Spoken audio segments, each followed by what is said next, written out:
हो गया। Rotate your device आ गया। ठीक है।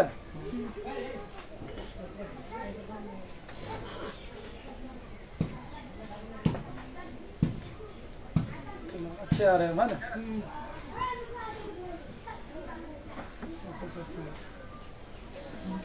कोई भाई जुड़ो कम से कम एक भी है ना। अभी तक सबसे अच्छी बात है कि एक भी मेंबर आज के लाइव क्लास में नहीं जुड़ा है ना। हाँ, एक आदमी जुड़े हुए हैं, उसमें भी हम ही हैं।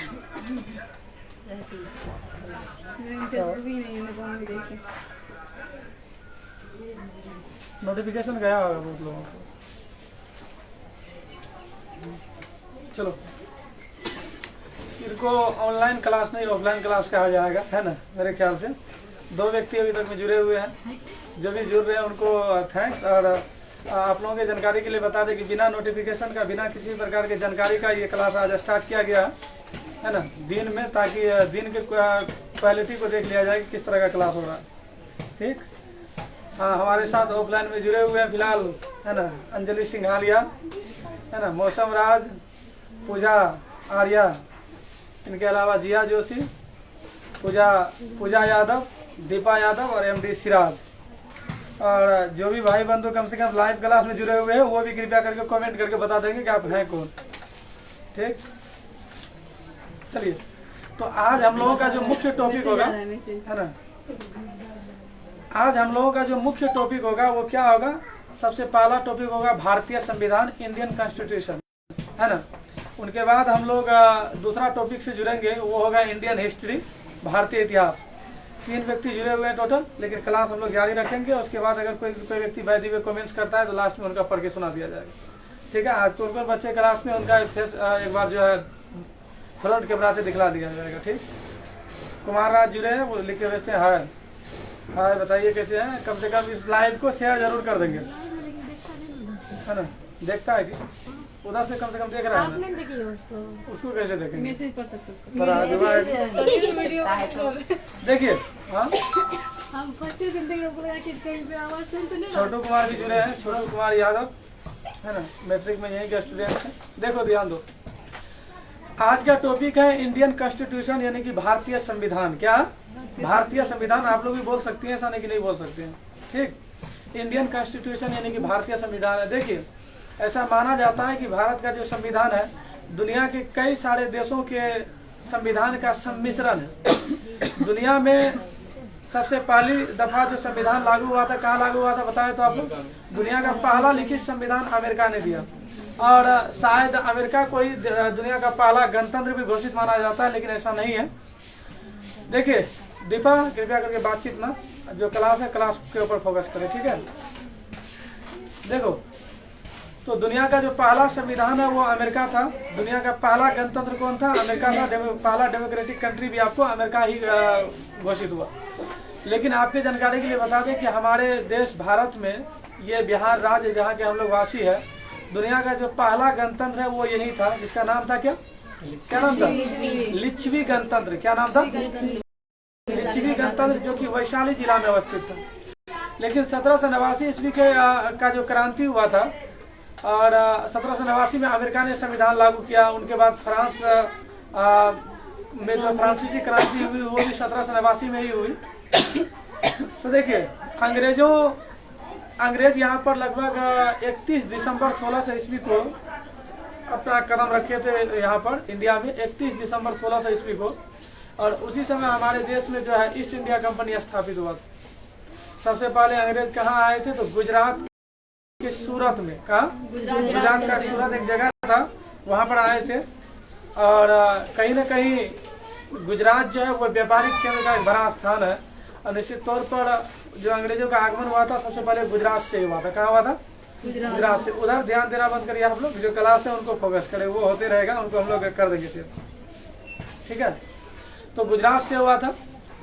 हम लोग अंग्रेजों के लगभग 200 वर्ष तक गुलाम रहे। उनके बाद हमारे स्वतंत्रता सेनानी जो भी थे, भारतीय स्वतंत्रता सेनानी, चाहे वो गरम दल के नेता हो या नरम दल के नेता हो, उन लोगों ने आज़ादी की लड़ाइयाँ लड़ी और अंततः हमारा देश 14 अगस्त 1947 की मध्य रात्रि को आज़ाद हो गया। अंग्रेज जाने में भी किसी प्रकार का कसर नहीं छोड़ा, आधी रात को छोड़ करके बिल्कुल वैसे छोड़ कर गए जैसे कि एक प्रेमी किसी प्रेमिका को रात के अंधेरे में छोड़कर चला जाता। ऐसा भी होता है कभी कभी। चलिए, तो 14 अगस्त की मध्यरात्रि को 14 अगस्त 1947 की मध्यरात्रि को अंग्रेज हमारे देश से सदा के लिए विदा हो गए। तो हमारे देश के जितने भी नेता थे, क्या आज़ादी दिवस जो है वो अंधेरे में मनाया जाता रात में? नहीं। तो इस वजह से कहा गया कि चलिए 15 अगस्त की जो पहली किरण है, 15 अगस्त की जो पहली प्रभात है, सुबह है, तो निश्चित तौर पर उस दिन हम लोग आज़ादी दिवस मनाएंगे और 15 अगस्त से हम लोग पूर्णतः अंग्रेजों के गुलाम से आज़ाद हो गए। लेकिन उस समय भी हमारे देश को अपना कानून व्यवस्था नहीं था। तो हमारे देश के जितने भी नेता थे, जो भी व्यक्तित्व थे,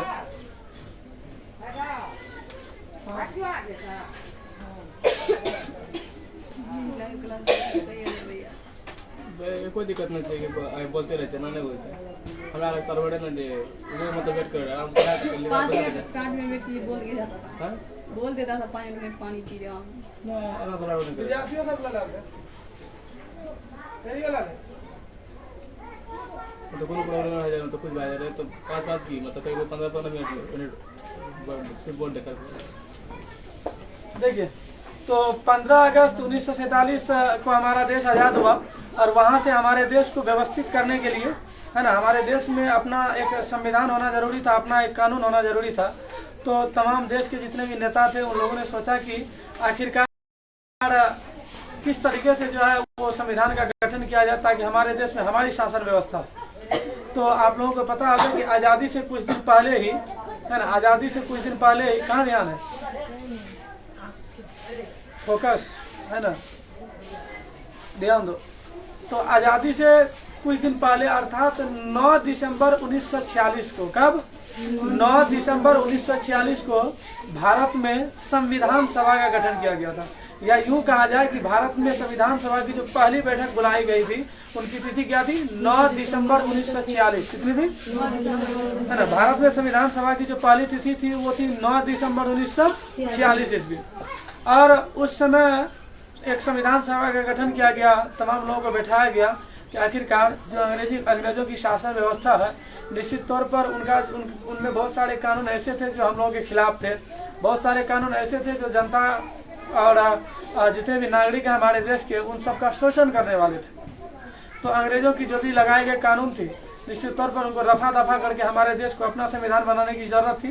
तो हमारे देश के कुछ डॉक्टर राजेंद्र प्रसाद, डॉक्टर भीमराव अम्बेडकर, पंडित जवाहरलाल नेहरू, है ना, इनके अलावा महात्मा गांधी और भी जो भी कद्दावर नेता थे, डॉक्टर सच्चिदानंद सिन्हा, है ना, जितने भी नेता थे, उच्च स्तरीय विद्वान लोगों ने तय किया कि हमारे भारत का भी एक संविधान होना चाहिए।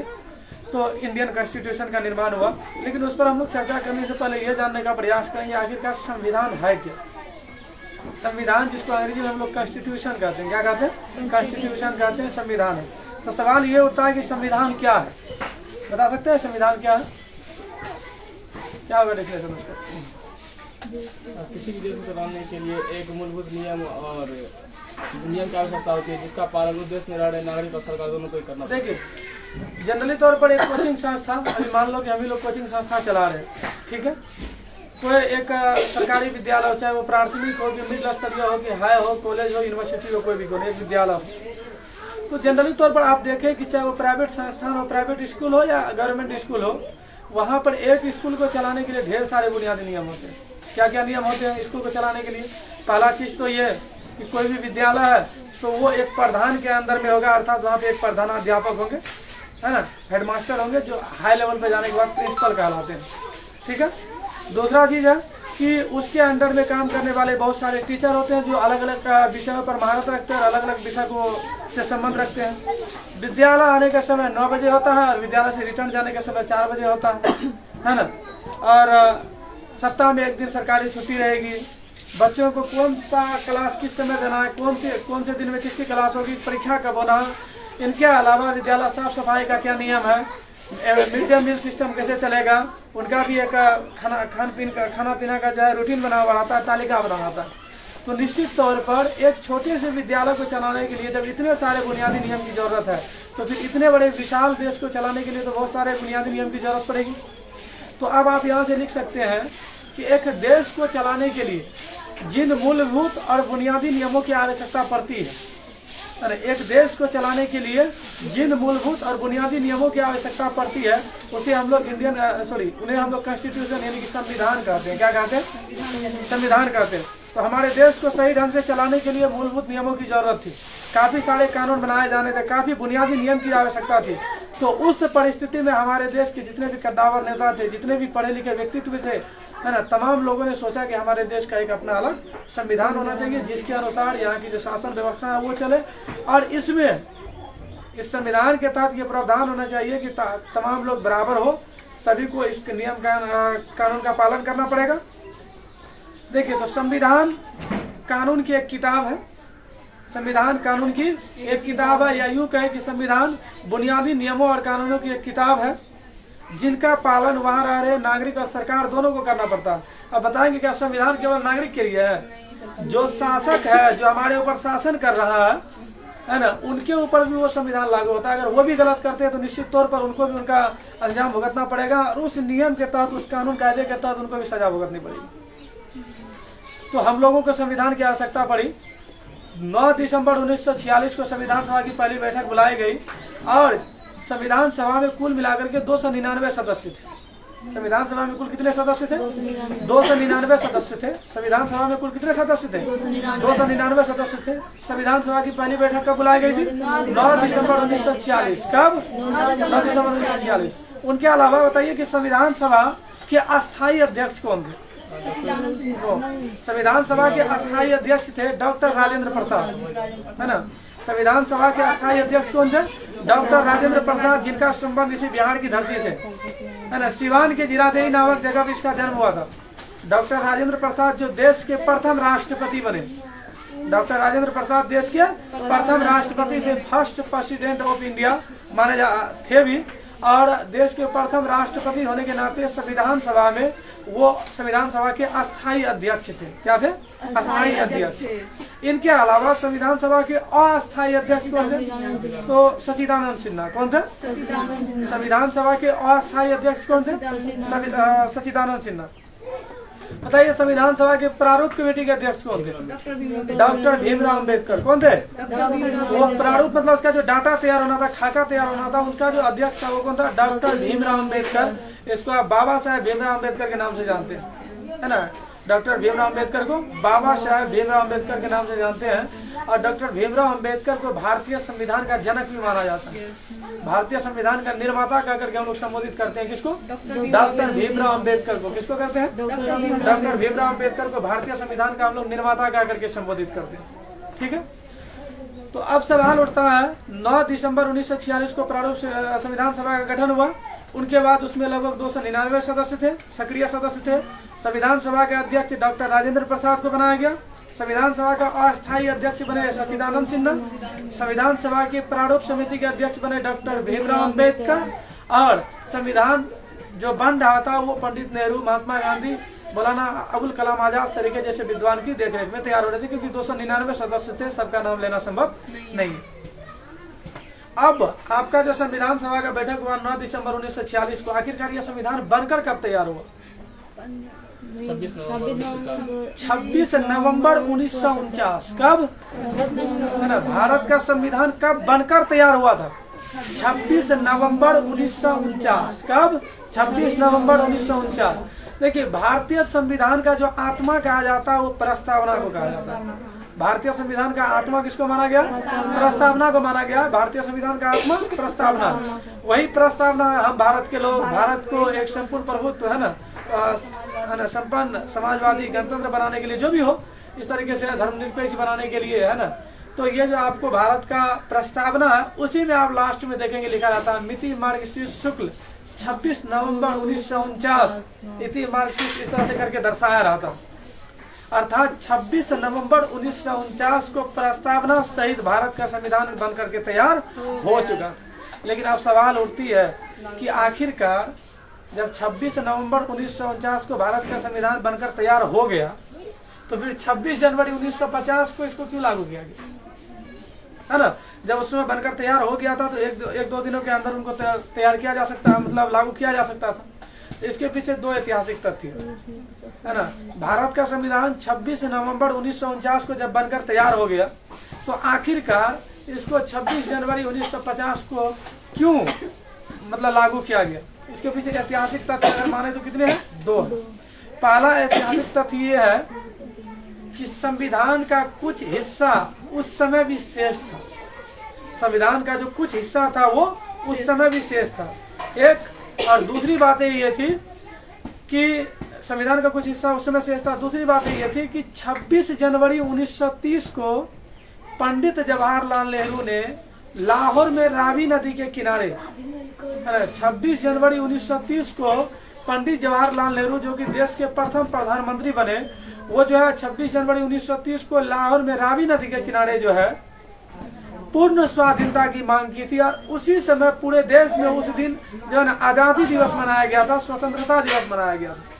कब? 26 जनवरी 1930 में पूरे भारत में स्वतंत्रता दिवस मनाया गया था, आजादी दिवस मनाया गया था, क्योंकि पंडित नेहरू ने उसी समय पूर्ण स्वराज की घोषणा की थी, पूर्ण स्वाधीनता की मांग की थी। उस घटना को याद करने के लिए और इनके अलावा संविधान का कुछ अंश को पूरा करने के लिए 26 जनवरी 1950 को भारतीय संविधान को लागू कर दिया गया। ठीक है। अब भारतीय संविधान एक ऐसा संविधान है जिसको कि दुनिया का लचीला संविधान माना जाता है। लचीला इसलिए कहा जाता है कि इनमें कोई भी सजा उतनी टफ नहीं है जिससे कि लोगों को थोड़ा सा प्रॉब्लम हो जाए। सजाएं दी गई है लेकिन थोड़ी सी लचीली भी मानी जाती है ना। इनके अलावा आप लोग कुछ चीजों पे गौर कर लें, ध्यान देंगे। भारत का संविधान केवल भारत के ही संविधान का अंश नहीं है, दुनिया के कई सारे देशों के संविधान का सम्मिश्रण है, और इस वजह से इनमें बहुत सारे पॉइंट भी जोड़े गए। भारतीय संविधान के तहत है ना तमाम लोगों को है ना स्वाधीनता का अधिकार मिला। स्वाधीनता मतलब सब स्वतंत्र, सब आजाद है। व्यक्तिगत समानता का अधिकार, व्यक्तिगत स्वतंत्रता का अधिकार मिला। इनके अलावा समानता क्या, कानून की नजर में, संविधान की नजर में दुनिया के मतलब भारत के सभी व्यक्ति क्या है? एक समान है। तो समानता का अधिकार मिला सबको। उनके अलावा आप लोग जान रहे हैं कि सबको लोकतांत्रिक अधिकार भी मिला गया। भारत को एक गणराज्य घोषित किया गया। भारत को राज्यों का संघ माना गया। भारत को क्या माना गया? राज्यों का एक संघ माना गया।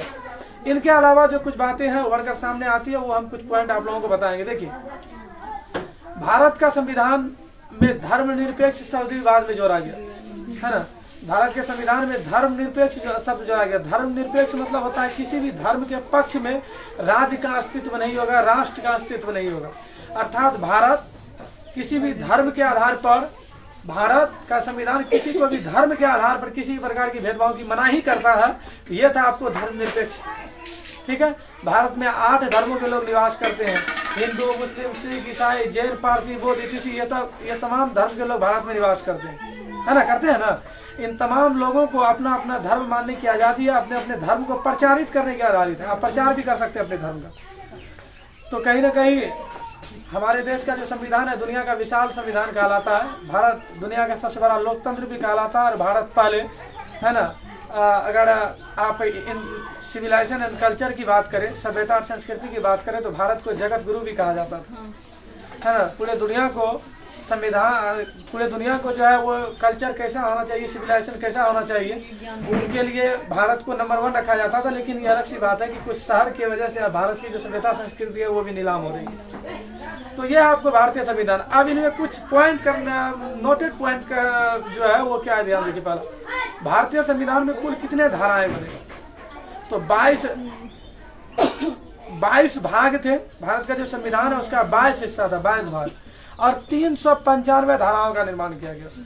अभी आप सुनते होंगे कि फला मर्डर किया तो उसके ऊपर इतना धारा लगा, कोई किसी के ऊपर जो किसी का मतलब छीन छान किया तो ये धारा लगा, कोई किसी ने कहीं पर रेप कर डाला तो उसके ऊपर ये धारा लगा, ये धारा लगा, किसी का कहीं पर खून हो गया तो ये धारा लगा, है ना। किसी ने किसी को गाली दे दिया, लाठी दे दिया, अपमानित किया, ये धारा लगा। किसी के मन को आप ठेस पहुंचाए, अगर आप कोई बात को लेकर के हमको चिढ़ा दिए, बोल दिए कि अरे तुम तो फलना धर्म से बिलोंग करते हो, उसका कोई वजह है, और अगर हम मानहानि का केस करते वहां भी धारा लगेगा। समझ रहे हैं ना। अर्थात किसी भी तरह से भेदभाव, किसी भी तरह के प्रॉब्लम्स को भारतीय संविधान नकारता है, और उसमें कुल मिलाकर के 395 धाराओं का निर्माण किया गया। शुरुआत में मेरे ख्याल से भारतीय संविधान जिस समय गठित हुआ था उस समय 8 अनुसूचियां थी। कितनी अनुसूची थी? 8।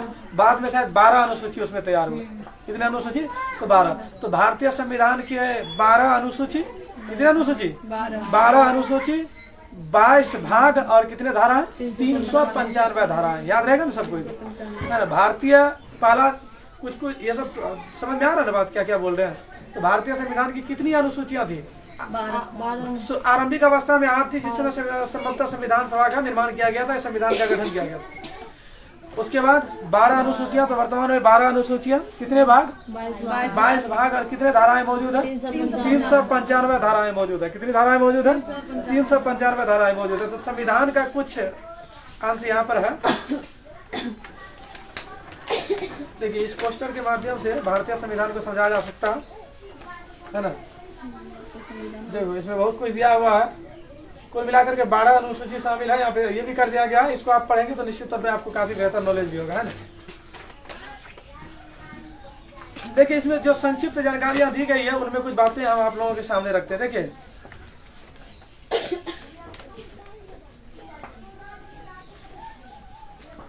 भारतीय संविधान में बताएं आप लोग,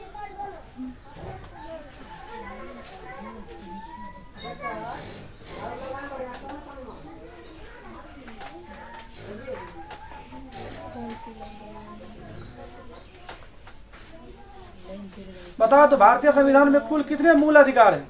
मूल अधिकार 6।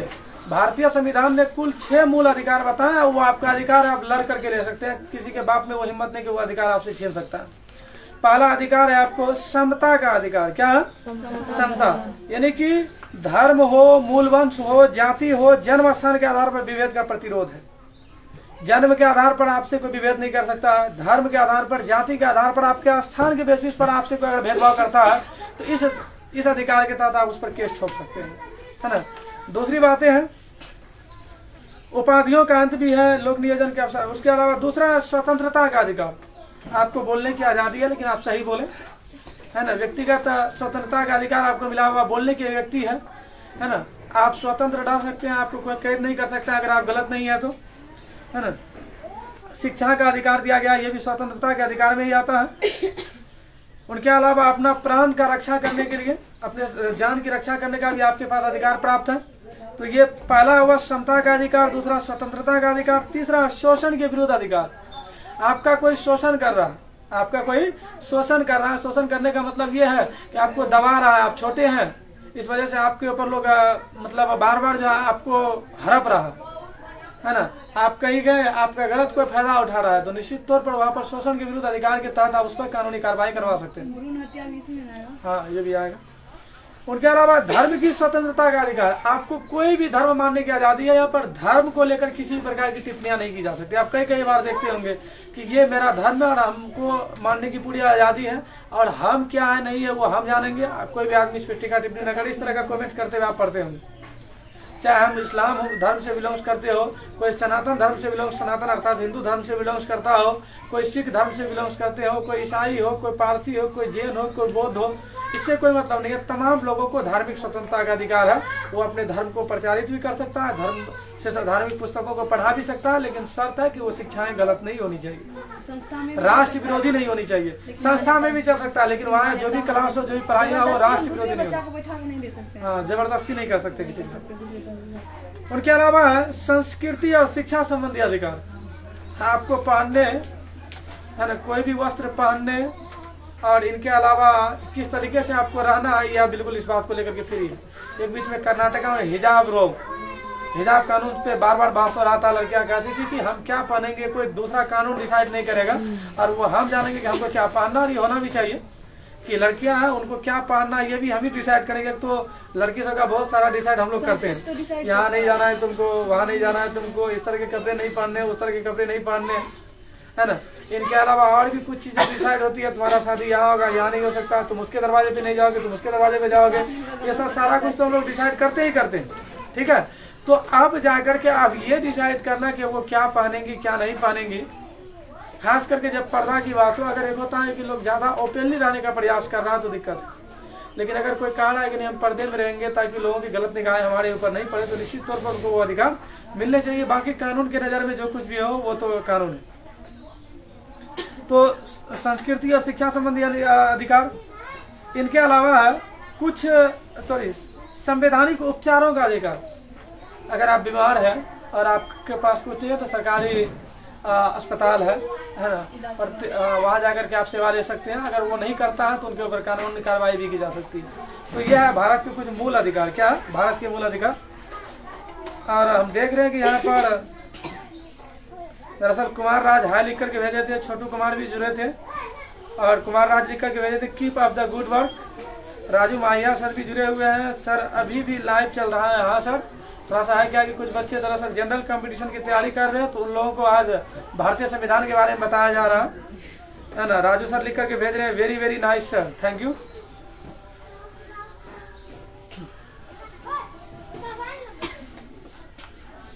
तो ये था कुछ मूल अधिकार। भारतीय संविधान का क्या ये मूल अधिकार हो गया, ठीक है। तो भारतीय संविधान से संबंधित कुछ बातों को हम लोग अगले क्लास में जानेंगे, लेकिन आप लोगों से पहले कुछ चीजें पूछ लेते हैं। बताएं आप लोग थोड़ा सा, है ना। पहला चीज तो ये बताइए कि संविधान किसे कहते हैं? बताइए क्या होगा इसका डिफिनेशन? संविधान कानून की एक किताब है ना। संविधान कानून की एक ऐसी किताब है जिसमें बहुत सारे बुनियादी नियम एवं कानूनों को शामिल किया गया है, और इस नियम एवं बुनियादी नियमों का कानून का जो पालन है वहाँ रह रहे हर नागरिक और सरकार दोनों को करना पड़ता है। एक ये। दूसरी बात है, भारत का जो संविधान है वो कई सारे देशों के संविधान का सम्मिश्रण है। दुनिया का काफी विशाल संविधान है और लिखित संविधान भी है हमारे देश का। और यहीं पर दुनिया का पहला गणतंत्र लिच्छवी गणतंत्र वैशाली जिला में अवस्थित भी था। हमारे भारत देश के बिहार राज्य में वैशाली में अवस्थित था। फिर भारत में संविधान सभा की पहली बैठक कब बुलाई गई थी? 9 दिसंबर 1946। कब? 9 दिसंबर 1946 को। संविधान सभा में कितने सदस्य थे? 299 सदस्य थे। भारतीय संविधान का अस्थायी अध्यक्ष कौन बना? डॉक्टर राजेंद्र प्रसाद। और भारतीय स्वतंत्र भारत के प्रथम राष्ट्रपति कौन बने? डॉक्टर राजेंद्र प्रसाद। भारतीय संविधान के अस्थायी अध्यक्ष कौन थे? सच्चिदानंद सिन्हा। भारतीय संविधान के प्रारूप समिति के अध्यक्ष कौन बने? डॉक्टर भीमराव अम्बेडकर। उनके अलावा भारतीय संविधान का निर्माता किसे माना गया है? डॉक्टर भीमराव अम्बेडकर को ही माना गया। ठीक। देश के प्रथम प्रधानमंत्री कौन थे? पंडित जवाहरलाल नेहरू। कौन थे? पंडित जवाहरलाल नेहरू। और हमारे देश के स्वतंत्र भारत के प्रथम गृह मंत्री और प्रथम उप प्रधानमंत्री थे सरदार वल्लभ भाई पटेल। कौन थे? सरदार वल्लभ भाई पटेल। प्रथम उप प्रधानमंत्री और प्रथम गृह मंत्री कौन थे? सरदार वल्लभ भाई पटेल। भारतीय संविधान कब बनकर तैयार हुआ? 26 नवंबर 1949 को। 26 नवंबर 1949। भारतीय संविधान को लागू कब किया गया? 26 जनवरी 1950 को भारतीय संविधान को लागू कर दिया गया। भारतीय संविधान को 26 जनवरी 1950 को लागू करने के पीछे कितने ऐतिहासिक तथ्य हैं? 2। पहला कि उसका कुछ हिस्सा पूरा नहीं हुआ था, और दूसरा है ना, बताइए तो लाहौर में उन्होंने अधिवेशन कब की थी? 26 जनवरी 1930 में। कब? पंडित जवाहरलाल नेहरू ने लाहौर में जो अधिवेशन किया था 26 जनवरी 1930 को, और पूरे देश में 26 जनवरी 1930 को पूर्ण स्वाधीनता दिवस मनाया गया था। क्या मनाया गया था? पूर्ण स्वाधीनता दिवस। बताइए लाहौर के किस नदी के किनारे? रावी नदी के किनारे। किस नदी के किनारे? रावी नदी के किनारे। भारतीय संविधान 26 जनवरी 1950 को बनकर तैयार हुआ। आप लोग बताएं कि भारतीय संविधान में कुल कितने, शुरुआत में आरंभ की अवस्था में कितनी अनुसूचियां थी? 8। और वर्तमान में भारतीय संविधान में कितनी अनुसूची है? 12 अनुसूची है। भारतीय संविधान के कितने भाग हैं? 22 भाग है। कितने भाग है? 22 भाग है। और भारतीय संविधान की कितनी धाराएं हैं? 395 धाराएं। कितनी धाराएं? 395 धाराएं हैं। भारतीय संविधान का आत्मा किसको माना गया? प्रस्तावना को। किसको? प्रस्तावना को। भारतीय संविधान का आत्मा किसको माना गया? प्रस्तावना को। और बताइए कि भारतीय संविधान में कितने मौलिक अधिकार शामिल किए गए? 6। कितने मौलिक अधिकार? 6। मासूम खान भी जुड़ा हुआ है, सोनूराज दीवाना भी जुड़ा हुआ है, लिख के भेजते हैं हेलो सर। और इनके अलावा जो भी व्यक्ति जुड़े हुए हैं उन तमाम को थैंक्स। और बिना नोटिफिकेशन का ये क्लास 10 दिन में ऑनलाइन का जो एक लाइव क्लास है वो स्टार्ट कर दिया गया। निश्चित तौर पर कुछ बच्चे यहाँ पर क्लास में मौजूद भी हैं। देखिए तो भारत के जो भारतीय संविधान के जो 6 मौलिक अधिकार है, पहला है समानता का अधिकार, दूसरा क्या है आपको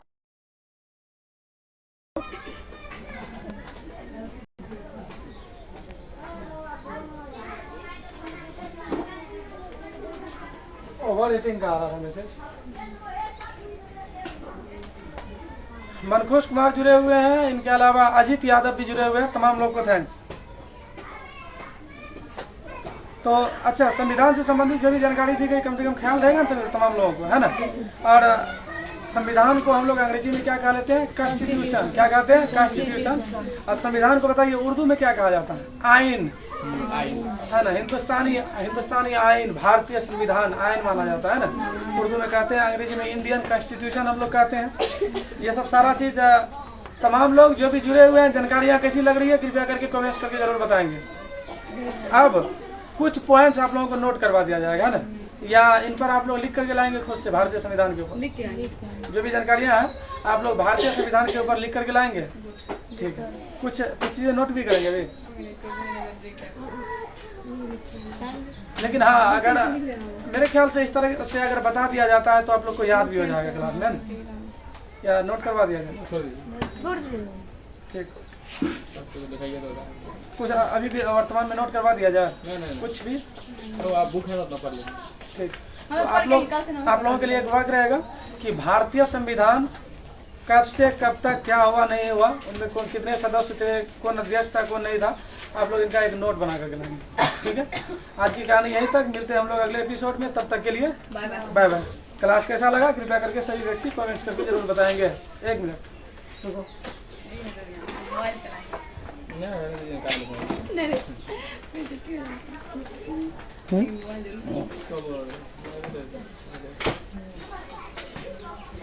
तो उसमें क्या करता है, ये पकड़ने के बाद ओवर हीटिंग वाला मसला ज़्यादा आता है। वर्तमान में ऑफलाइन क्लास की तरफ जो भी बच्चे जुड़े हुए थे उनमें ये लोग मौजूद हैं। कौन कौन है जी,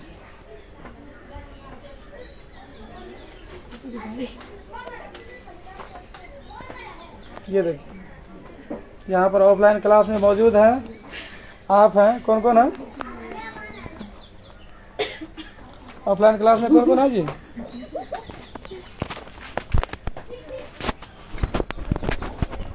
उधर देख ही रहा है कोई, है ना।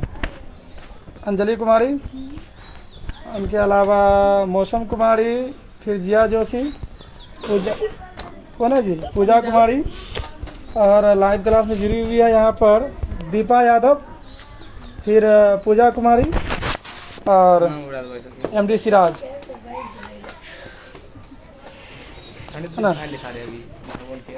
है ना मौजूद, दिख रहे हैं सबको, सबको अच्छे लग रहे हैं ना। हाँ इधर सब बच्चे इस बहाने भी कम से कम, हाँ सर ठीक है। तमाम लोग जो भी जुड़े हुए थे उनको क्लास कैसा लगा कृपया करके कमेंट्स करके जरूर बताएंगे, और जिन लोगों ने अपना फीडबैक यहाँ पर भेजा है तमाम लोगों को थैंक्स। और कल हम लोग मिलते हैं अगले दिन इसी टाइमिंग में। ये जनरल कंपटीशन का है जिसमें कि GK GS की क्लास होती है। जो भी लोग जुड़े हुए थे उनमें हम कुछ लोगों का नाम बता दें, लतीफ़ खान, कुमार राज, छोटू कुमार, और इनके अलावा माजिद अनवर साहब भी जुड़े हुए थे, और सोनू राज दीवाना भी जुड़े हुए थे, मनखुश कुमार, मिस्टर इश्तियाक साहब, इंजीनियर इश्तियाक, राजू माहिया सर भी जुड़े हुए थे। जो भी लोग जुड़े हुए थे तमाम लोगों को थैंक्स। अब यहाँ से क्लास दरअसल समाप्त हो रही है। जो भी लोग क्लास करना चाहेंगे और जो भी लोग जुड़ना चाहेंगे वो कल 3:30 बजे लाइव क्लास में जुड़ सकते हैं। इनके अलावा जो भी मैट्रिक का लाइव क्लास लेना चाहते हैं वो रात के 8:15 बजे क्लास को लेकर के जुड़ सकते हैं। थैंक्स।